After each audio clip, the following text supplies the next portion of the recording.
I was very, very happy and feeling very good. Then the pandemic hit and everything stopped.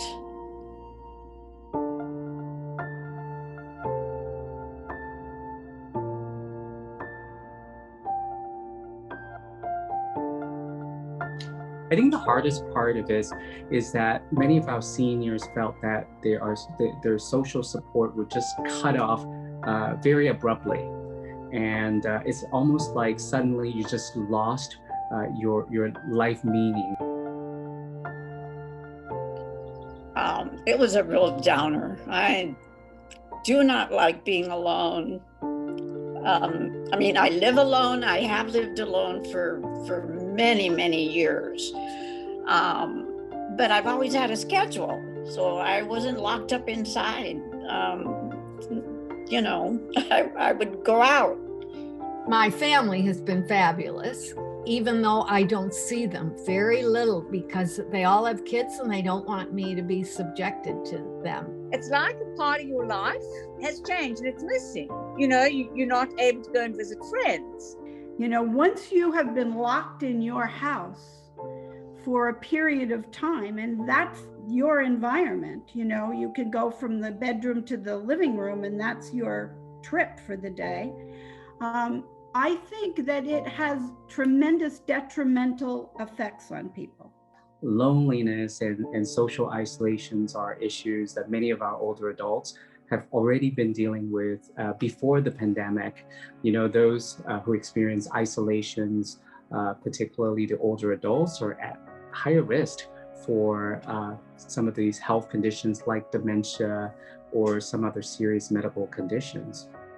And I think the pandemic, what happened is that it just made it worse. For the whole year, it was, you stay home, you don't go anyplace. My kids brought groceries and dropped them off at the front door. I was used to going out and getting my own groceries. I haven't dealt with a lot of death other than, of course, the major death of my husband recently, which has been hard. And I keep thinking, oh, I wish he was here for this pandemic. The more you sit, the more you dwell on this, the more depressing it becomes. Physical touch is a very important thing to healing. It's very important. And lacking that, I think that it is significantly harmed our senior population. So there is a concept called social capital. It is about personal connections that build trust and support participation, both physically and mentally. There's a recent study, I think was done in 2019, that looked at older adults who visit with friends almost every day. What they found was that they were 12% less likely to develop dementia compared to those who only saw one or two friends every few months. We've also seen research that links social isolation and loneliness to higher risk of a whole host of conditions like high blood pressure, heart disease, obesity, depressions, cognitive declines, and many more. So can't really stress the importance of adequate social emotional support to help our seniors to reduce any risk of mental illness, physical illness, and mortality.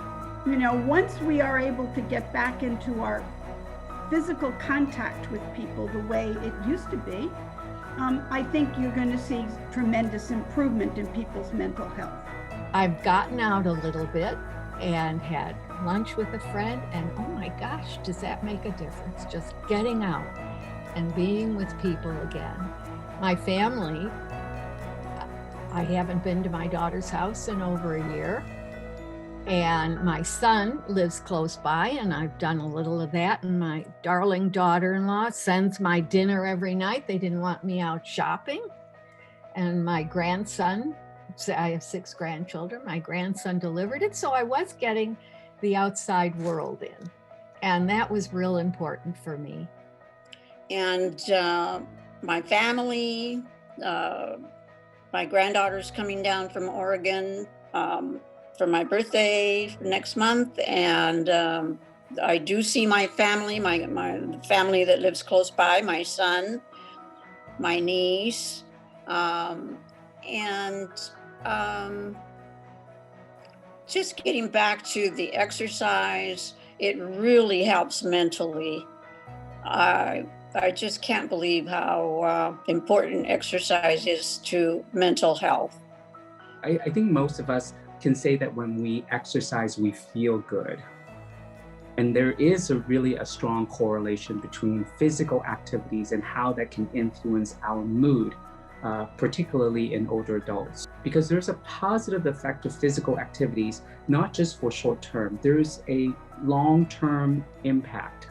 And it's actually helped lower the likelihood of relapse. So even though you may have experienced depression and anxiety, if you can keep up those exercise, it really protect you, help you, prevent you from actually experiencing any relapse. The important thing is to do something.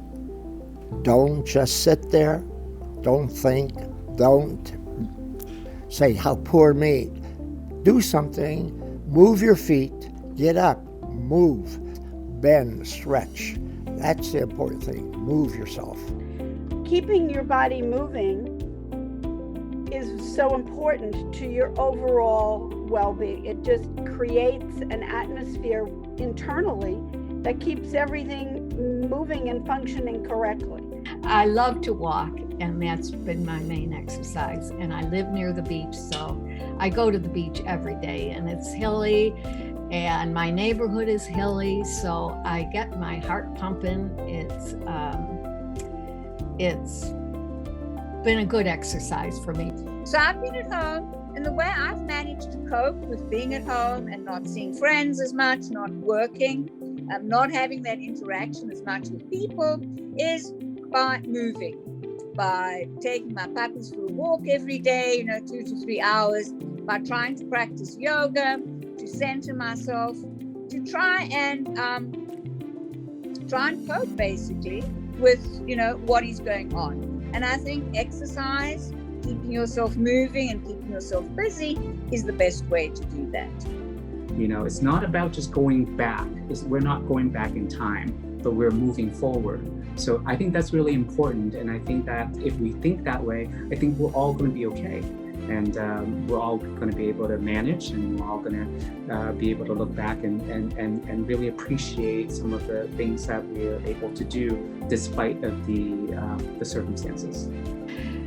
We're all in a good place, really, in that we are all in it together.